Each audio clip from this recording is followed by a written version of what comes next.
In 1981, Kenny helps manage a gold mining business with his father. Their family has been involved in gold mining for generations, ever since Kenny's grandfather discovered a mine nearly 100 years ago. On one particular day, Kenny brings his girlfriend Kay to show her the work he does. She seems to have expected something different, like big machines and lots of people digging. But Kenny gently explains how their business works. They don't dig randomly. First, they spend time and effort studying locations around the world. After that, they collect money from investors, and only then can they begin mining with the hope of finding gold. Later, Kenny gives Kay a gold watch as a gift, and she is clearly moved. Kenny, I love you. Their deep connection and affection for each other is obvious. Later that same day, Kenny has a conversation with his father, who shares wisdom gained from years in the mining business. He explains how difficult this kind of work can be and reminds Kenny that he will eventually have to take full control of the company. Scale it up. Make it yours. The story then jumps ahead 7 years. A lot has changed. The company is now struggling, nearly falling apart. Kenny and Kay are now married, but they are dealing with serious financial problems. Their business has become so unstable that they now operate it from a bar instead of an actual office. I gotta tell you, this offering, it's already oversubscribed. On top of all this, Kenny's father has passed away, leaving Kenny to face the company's problems on his own. Because of their money troubles, Kenny and Kay have moved into a small house after selling their larger home. Despite all the setbacks, Kenny still has some hope left. Even though he doesn't own any mines, his job is to search for possible sites where gold might be found. His work includes convincing investors to fund the digging and handling all the expenses. Recently, he and his team discovered a location that seemed promising. Kenny tries to meet with a potential investor, but the man refuses to see him. Instead, the investor sends 2 employees to speak with Kenny. Although this upsets Kenny, he still shares all the details about the mining site and how much funding they need. But if you have a look at the geo, you'll see a very promising shell formation that hasn't been tapped yet. Without much consideration, the employees reject his proposal. Kenny's financial situation, already bad, becomes even worse. With this final rejection, his company is close to shutting down. He tries calling everyone he knows to ask for help, but nothing works. You know, there's still minerals out there. We just gotta find them, right? Feeling hopeless, he drinks heavily and passes out. Through all of this, Kay stays by his side. No matter how poor or lost Kenny becomes, she continues to support him without question. One night, Kenny has a powerful dream. In it, he sees the mountains of Indonesia and a geologist named Michael Acosta. In the dream, the 2 of them discover a gold mine together and dig up gold. Here's what they call a river walker. They're real hands-on geologists, real deal.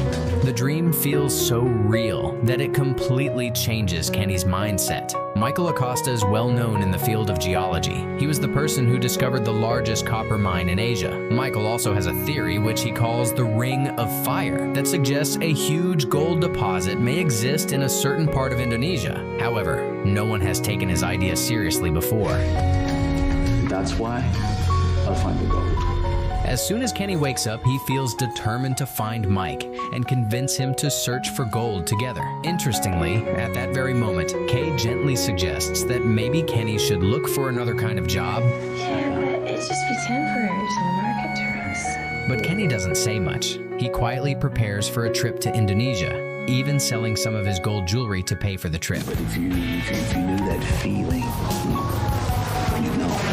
Once there, he checks into the same hotel where Michael Acosta is staying. When the 2 finally meet, Michael immediately sees that Kenny is in a desperate situation, though Michael himself is also struggling financially. Kenny confidently shares his plan with Michael. He says they should work together to find gold. Based on Michael's Ring of Fire theory, Kenny says he believes in the idea with his whole heart and is willing to take a huge risk. He tells Michael he's ready to lose everything if it doesn't work. You tell me where you want to dig, Mikey, and I'll make goddamn sure the bills are paid. At first, Michael calls Kenny crazy and tries to walk away, but then he changes his mind and asks Kenny if he brought any hat. Do you have a hat, Wells? Soon after, Michael leads Kenny through a river and into a dense jungle area deep in the mountains. This is the exact spot Michael believes could hold gold. Local people live there and search for gold in the river, but they don't have proper tools or the expertise to dig deeper. When Kenny sees the place, he is shocked. It looks exactly like the one from his dream. Wells, jungle will test you.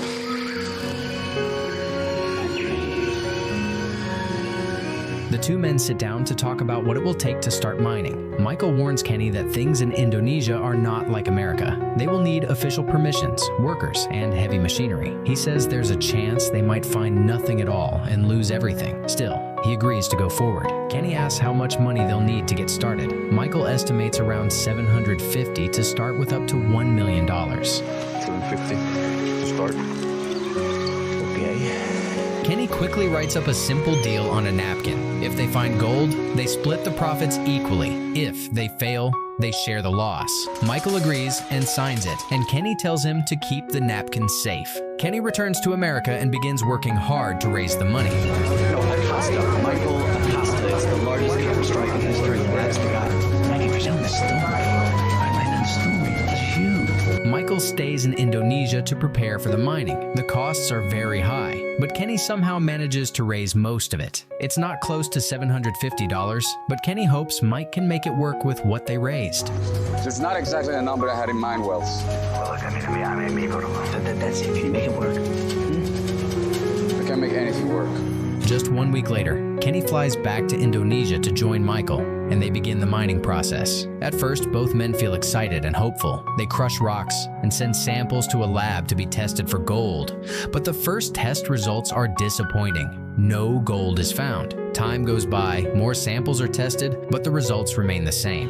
Bird with no feet sleeps on the wind. You remember what I told you about patience? Yeah, you remember what I told you about money? Kenny starts feeling hopeless, though Michael keeps telling him patience is key. Soon after, Kenny becomes seriously ill with malaria. At the same time, many of the workers decide to leave the site because they are no longer getting paid. Kenny begs them to stay, but there is no money left for them to stay for.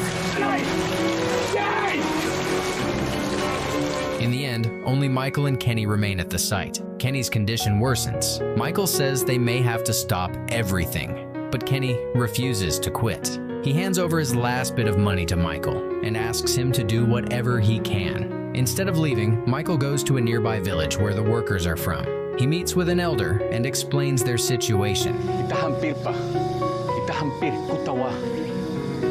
He promises they will soon find gold, but the elder shows him that their children are sick and they don't even have clean water. Michael uses the last of their funds to buy water filters and helps the village get clean drinking water. Because of this kind act, the workers agree to return to the mining site.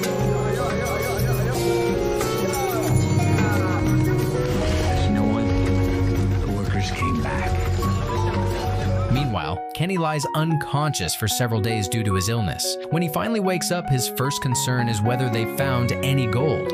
Michael explains that 14 test reports have come back, and all of them show no trace of gold. Kenny feels completely defeated. But just as he starts to give up, Michael reveals that one final report has just arrived, and this one shows that gold has finally been found. Kenny is overwhelmed with happiness. What do you say tonight? You gotta strike. We gotta go mine. He jumps up with joy, finally believing that their long and painful journey has paid off. A loud cry of pure victory fills the air.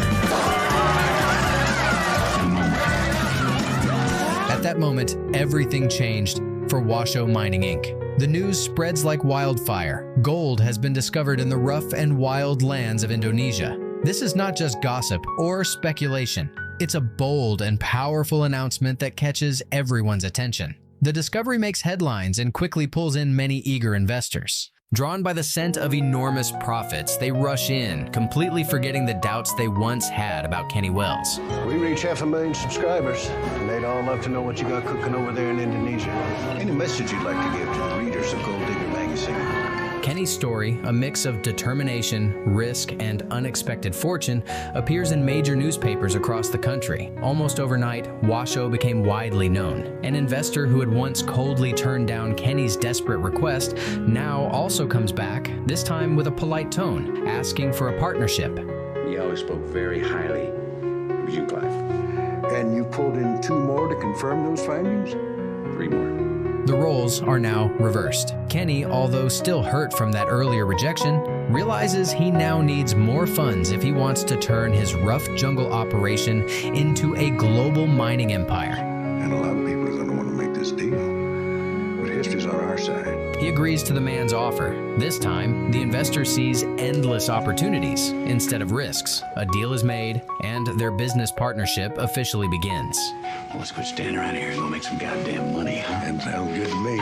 Things start moving quickly. With the new investment, Kenny buys a piece of land for himself and Kay, hoping to build a better life. He also sets up sleek, modern office spaces in Jakarta for his growing team, showing off the company's rising success. Oh, nice work, Todd.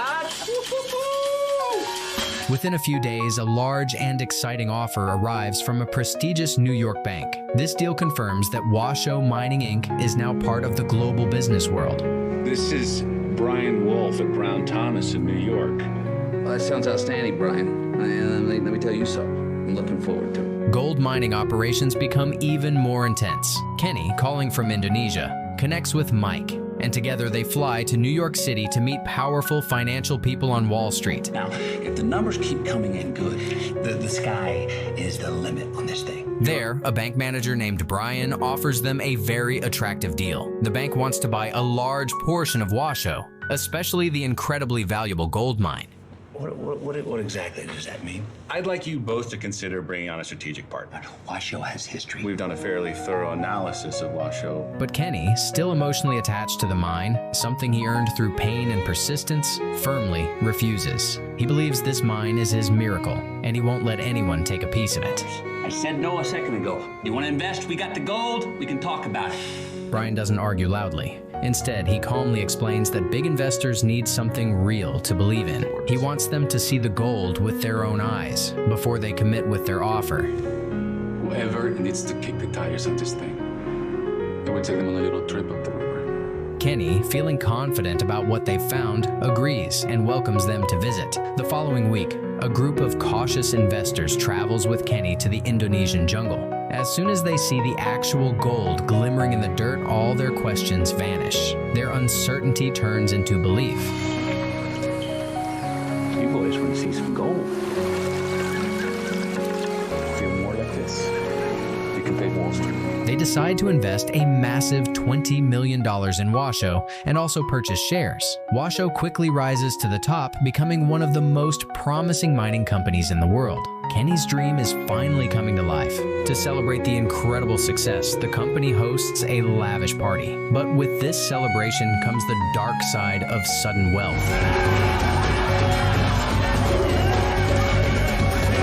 Kay, who has been by Kenny's side from the beginning, watches from the sidelines, her heart heavy. She sees how the man she once loved is slowly changing. With power and money now surrounding him, Kenny becomes fascinated with a new woman named Rachel, who clearly only cares about riches. Rachel Hill. Giants fan. Rachel? So what do you do, Rachel Hill? And discover something that everybody wants. How does that feel? This public betrayal cuts Kay deeply. A heated argument follows where Kay shares the painful truth she sees. People around Kenny are only there for the money, and once it disappears, so will they. But Kenny, full of pride and blinded by his ego, lets her walk away without stopping her. Oh, great. Go ahead. Yeah. Pack your shit, run back to your shitty life, huh? You never believed in me, did you, Kay? This moment reveals what his success has truly cost him. In her place, Kenny chooses Rachel, not realizing she's only drawn to his wealth. As days pass, he continues spending money without care, falling deeper into a luxury lifestyle. Not long after, a new figure appears. Mark Hancock, a well-known and very powerful mining tycoon, arrives to meet Kenny. You know, this son of a bitch here, he controls more gold than anybody on the goddamn planet. His company is one of the strongest in the industry, but Kenny, feeling proud of his own achievements, brushes off the meeting's first impression, and he doesn't take Hancock seriously. This is how it happens, huh? A few days later, an unexpected proposal comes to the New York bank. Hancock wants to become a partner in Kenny's mine and offers a staggering amount of money. But Kenny sees it as an insult. He refuses the offer, even though it would give him $300 million. Hey, you may say yes, you may say no, but it's not like anybody's trying to offend you. You took our fucking name. You took Brian, the bank manager, is frustrated with Kenny's decision, but Mark Hancock is not someone who accepts rejection lightly. Very soon, the consequences arrive. It becomes clear that the Indonesian government has decided to shut down Kenny's mine. This shocking order is believed to be pushed by Hancock's influence and power. The closure is a huge disaster for Washoe. Back in Indonesia, Mike calls Kenny with frustration and disappointment in his voice. What happened at the meeting, Kenny? Listen, Mike, they were trying to push us out. He blames Kenny for challenging a man as dangerous as Hancock and tells him they are now paying the price. So Arthur can do whatever he wants. Mike! Kenny, what's going on? What is going on? These people are killers. Hancock first among them.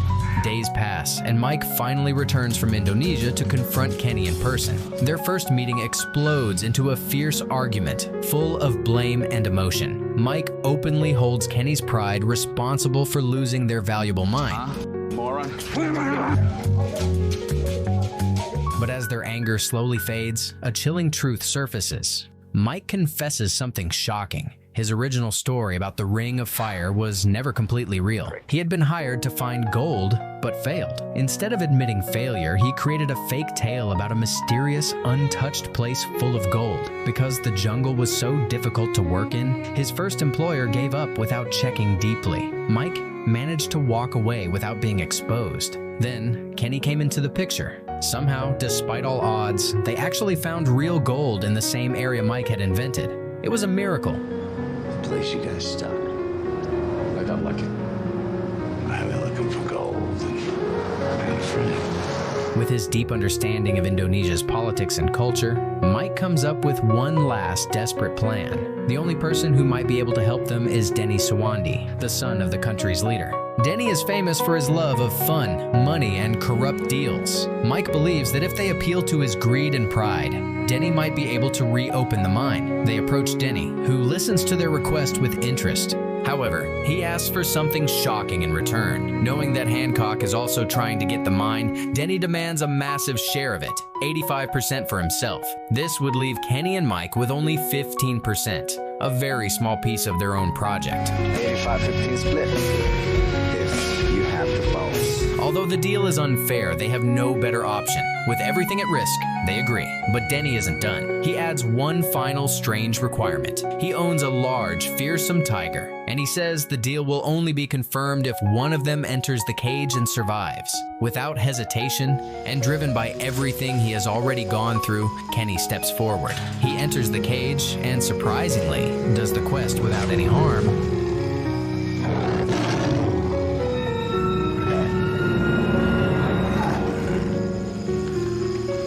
The risky and bizarre test is passed. Even though the price is enormous, they now have control of the mine again. Back in New York, as the bank reviews its records, a shocking discovery is made. Brian, the manager who once supported Kenny, is found to have secretly worked with Mark Hancock to shut down the mine. This betrayal gets him fired immediately. For Kenny and Washoe, with the mine under control again, things seem to be turning around. In a rare moment of reflection, Kenny decides to go back to Kay and try to fix their relationship. But when he finds her with another man, something inside him quietly breaks. Without saying a word, he turns around and walks away, carrying the silent weight of everything he has lost. A few days later, Kenny receives an invitation to speak at a well-known event celebrating his unexpected rise to success. Standing before a large audience, he gives a deeply emotional speech, speaking from the heart about his tough past and the unbelievable accomplishments he had made. His words carry raw honesty as he shares the pain, hope, and determination behind his journey. But as the applause begins to rise, Mike slips out of the room quietly and unnoticed. That moment becomes the last time Kenny ever sees him.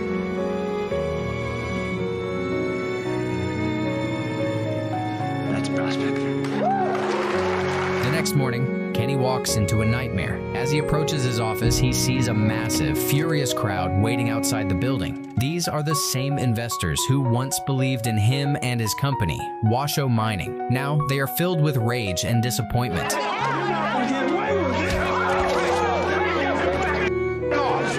They yell cruel words, threats, and accusations. Their anger grows louder, and the situation feels like it could turn violent. Kenny pushes through the crowd, shaken and confused, and finally gets inside the office. But what he discovers inside is far worse than the chaos outside. The horrifying truth is revealed. All the gold they thought they had found wasn't actually from a deep underground mine. It was river gold, real gold, but placed there on purpose to fake a massive discovery. This gold had simply been planted, tricking everyone into thinking it was a valuable natural deposit. In reality, the company was unknowingly involved in a complicated scam. It is the oldest trick in the book. Oldest trick in the book. Everyone was fooled. We weren't fooled. We just didn't look. Kenny, who believed in the mine completely, had no idea. No one had questioned the reports or done a deep investigation because the excitement over potential wealth had blinded everyone. Right after this shocking discovery, a panicked phone call brings even worse news. Mike had just sold all of Washoe Mining's shares in the stock market. In a single move, the entire company collapsed. All the money vanished, and the truth of a carefully planned fraud became clear. How much? 164 million. What are we gonna do? Shortly after, Washoe Mining Inc., once seen as a rising success, is immediately shut down by the FBI. Now seen as a liar and a fraud in the eyes of the public, Kenny faces a swarm of reporters. He admits that the gold wasn't real, but insists that he had no part in the deception. He was just as shocked and hurt as everyone else. With Mike nowhere to be found, suspicion turns toward him. Kenny, devastated, is left with nothing. Everything he worked for, everything he dreamed of, is gone. Hey, man, can I talk to you for a minute, please? Look, I just want to know where my money went. Come on. The next day, FBI agents arrive. They tell Kenny that since he never sold his own shares, he isn't being charged for the fraud. In many ways, he is considered a victim, but the truth is still incredibly hard to accept. Kenny finds it impossible to believe that Mike, his trusted partner, the one who had cared for him when he was sick and never showed signs of betrayal, could be behind such a huge lie. But he can't deny what's being presented. The FBI shows him clear, detailed evidence. $160 million had been taken from the company and secretly moved through different international bank accounts. These accounts were created to be untraceable. The last place Mike had been seen was in Indonesia. According to their report, the Indonesian military had captured him and were transporting him in a helicopter.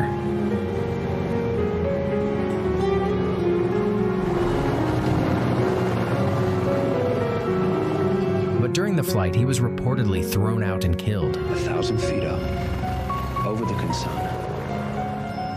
Mike Acosta takes a header. Kenny, overwhelmed and heartbroken, refuses to believe this version of events. He insists that Mike faked his death, that he was clever enough to plan it all and disappear with the money. He is sure Mike did this to escape the world and hide forever. But the FBI shows him solid proof. A post-mortem report that confirms that Mike's body was found in the dense jungle by the military. Now, with no charges officially filed against him, Kenny is released. He leaves the situation crushed, both emotionally and financially. Everything he built is gone, and the only thing he has left is the painful memory of a broken friendship. Eventually, Kenny returns to Kay, the one person who had truly cared for him through everything. When she sees him, tired and defeated, her face lights up with quiet happiness. Despite everything, she still feels something strong, so she lets him in. As they reconnect, Kay gives Kenny a stack of letters that arrived while he was away. He slowly opens one of them. Inside, he finds something unexpected, a wrinkled napkin. It is the same one he and Mike had signed together long ago. Their 50-50 contract, a symbol of their partnership and dreams. But there's something else folded with it, a check for $82 million. It's clear now, Mike was alive after all. He had not completely betrayed Kenny. Instead, after pulling off the massive fraud, he had honored their deal and sent Kenny his rightful half. Then, he disappeared completely, leaving behind no trace. He had become a ghost, slipping away with the money and leaving Kenny with the final piece of their impossible story. And so, in the quiet that follows such a bold and heartbreaking adventure, the tale of gold, dreams, loyalty comes to a close, and Kenny smiles being the winner by the end.